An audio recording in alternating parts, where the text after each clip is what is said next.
안녕하세요. 아침TV 하경숙입니다. 이번 대선 토론에서 이재명이가 말한 후쿠시마 발전소에 대해서 말씀드리고자 합니다. 일본의 후쿠시마 발전소 사고는 2011년에 있었습니다. 원인은 지진이었습니다. 일본 먼 바다인 태평양에서 지진이 일어났는데 그 지진에 의해서 해일, 즉 쓰나미가 일어난 겁니다. 쓰나미가 일본 후쿠시마 발전소를 덮친 사고입니다. 원래는 후쿠시마는 저지대는 위험하니까 건물을 지으면 안 된다는 경고 문구가 후쿠시마 마을 입구에 있었습니다. 한마디로 과학의 전통을 무시한 사건인데요. 200년 전부터 그 장승배기가 서 있었다고 합니다. 일본에서 지진이 일어나니까 그 해일이 후쿠시마 발전소를 덮친 건데 건물 아래로 어느 정도 아래로 건물을 짓지 말라는 경고에도 불구하고 희한한 것은 비상발전기입니다. 비상발전기가 지상이 아니라 지하에 있었다는 사실입니다. 쓰나미로 인해서 물이 확 들어오니까 비상발전기가 작동을 해서 물을 내뿜어야 되는데 비상발전기가 물에 잠겨버린 겁니다. 그래서 작동을 못한 겁니다. 이에 현장 소장인 요시다 마사오가 동경전력에 보고를 합니다. 빨리 바닷물을 집어넣어야 된다고. 동경전력에서 당시 수상이었던 간나오토한테 보고를 하거든요. 어떻게 해야 되냐고. 간나오토는 동경대 물리대 출신이어서 원자력을 전혀 모르는 사람이었습니다. 바닷물을 넣어버린 순간 그 발전소는 더 이상 쓸모가 없게 됩니다. 그래서 돈 때문에 머뭇머뭇하다가 결국 수소 폭발이 일어나 버린 겁니다. 정부에서도 동경전력에서도 아무 말이 안 나오니까 현장 소장이 너무 급했습니다. 그래서 요시다 마사오가 바닷물을 확 집어넣어 버립니다. 하얗게 우리 막 봤잖아요. 그게 수소 폭발을 일으킨 겁니다. 일본에서 볼 때 동쪽에는 오나카와라는 발전소가 있었습니다. 그 발전소는 지진의 진앙지에서 훨씬 가까웠음에도 불구하고 아무 피해도 없었습니다. 오히려 그쪽 주민들은 오나카와 발전소로 다 피신을 했고 오나카와 발전소는 내진 설계가 되어 있었습니다. 일본에서는 발전소가 굉장히 안전하다고 교육을 받아왔기 때문에 모두 발전소로 피신을 한 겁니다. 그 정도로 안전하고 튼튼한 발전소였는데 후쿠시마는 반대로 재앙을 맞이한 겁니다. 한마디로 인재였던 겁니다. 빨리 바닷물을 집어넣었으면 후쿠시마 발전소가 수소 폭발을 일으키지 않았고 10년이 지난 지금에도 환경단체들의 먹잇감이 되지 않았을 겁니다. 근데 지금도 후쿠시마 발전소는 위험하다고 환경단체들이 난리를 치고 있습니다.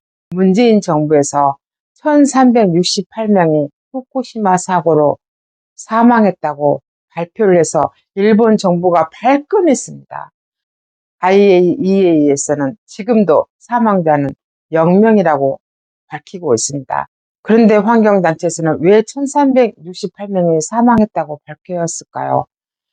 피신을 한 지가 오래되다 보니까 대부분 농촌에는 노인 인구가 많습니다. 그래서 아픈 사람, 노인들이 죽어가기 시작했습니다. 몇 년 지난 후에 사망자를 1368명으로 발표를 했지만 발전소 사고로 인해서 사망자는 없었다 그겁니다. 전체적인 사망자 통계를 발표를 했더니 환경단체들이 1368명이라고 난리를 치고 급기야 문재인이 1368명이 죽었다고 발표를 한 겁니다. 국회 세미나에서 후쿠시마 발전소에 대해서 세미나가 열린 걸 보았습니다. 우연히 가게 되었는데 탈원전 단체인 에너지 정의 땡땡이라는 대표의 이헌땡이라는 사람이 발표한 것을 우연히 들었습니다.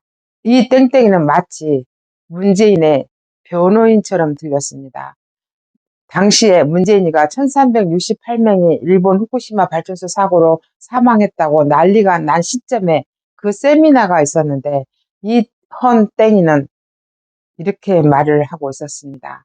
근데 대부분의 환경단체나 좌파들은 서론, 본론, 결론 중에 서론은 시작했으니까 맞습니다. 근데 과정과 결론은 틀립니다. 또 한 가지, 사례는 맞게 또 이야기를 합니다. 서론과 사례가 맞다 보니까 많은 사람들은 내용을 잘 몰라서 현혹되기 십상입니다. 이 현땡이도 사례를 이렇게 들었습니다. 문재인 대통령이 1368명이 후쿠시마 발전소 사고로 죽었다고 말한 것은 맞습니다. 왜냐하면 우리가 고속도로를 1차선을 달리다가 사고가 날 수가 있습니다. 사고가 나면 사고 처리를 위해서 갓길로 옮깁니다. 갓길로 옮겨놨는데 미처 못 본 차량이 그 사고 난 차량을 또 받아버립니다. 그러면 2차, 3차가 줄지어 일어나게 됩니다. 우리는 이 사고를 한 사고로 보고 1차 사고라고 말을 합니다. 어찌 됐든 간에 그 사고로 인해서 간접이든 직접이든 1368명이 사망을 했으니 1368명이 죽었다고 말할 수 있습니다. 이렇게 말을 했습니다.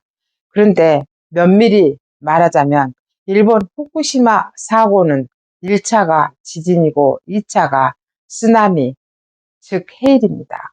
3차가 후쿠시마 발전소 사고입니다. 그러면 이 헌땡이가 교통사고를 1차, 2차, 3차로 나눠서 봤을 때 통틀어서 1차 사고로 본다고 했으니 일본 후쿠시마 사고는 1차가 지진이었지 않습니까? 그러면 지진에 의한 재난사고로 발표를 해야지 왜 3차 사고인 후쿠시마 발전소 사고로 말하냐 그겁니다. 이것이 틀렸다 그겁니다. 이것이 선동을 위해서 작정한 거다 그겁니다. 다시 말씀드리지만 환경단체나 탈원전 단체들은 선동에 선동을 하고 있다는 게 국가에 큰 불이익을 주고 있습니다. 지금도 후쿠시마 발전소 오염수, 즉 방류수, IAEA에서는 방류해도 괜찮다고 말을 합니다. 알프스 기계로 방사선을 다 걸리고 있는데 단 한 가지 삼중수소를 못 걸려서 그냥 내보내고 있습니다. 근데 삼중수소를 고체로 뭉치면은 한 3g인가 5g밖에 안 된다고 합니다. 그것을 태평양 바다로 내보내면 어떻게 되겠습니까? 아주 미미합니다. 바닷물에도 방사선인 삼중수소가 있다고 했지 않습니까? 자연에도 공기 중에도 방사선은 있습니다. 그 정도는 우리 인체에 무해하다, 미미하다 그겁니다. 근데 부풀려서 말을 하고 난리를 칩니다. 후쿠시마 발전소 방류수가 우리나라 해안에 얼마나 영향을 주는지 4년 동안 4만 번을 조사를 했다고 합니다.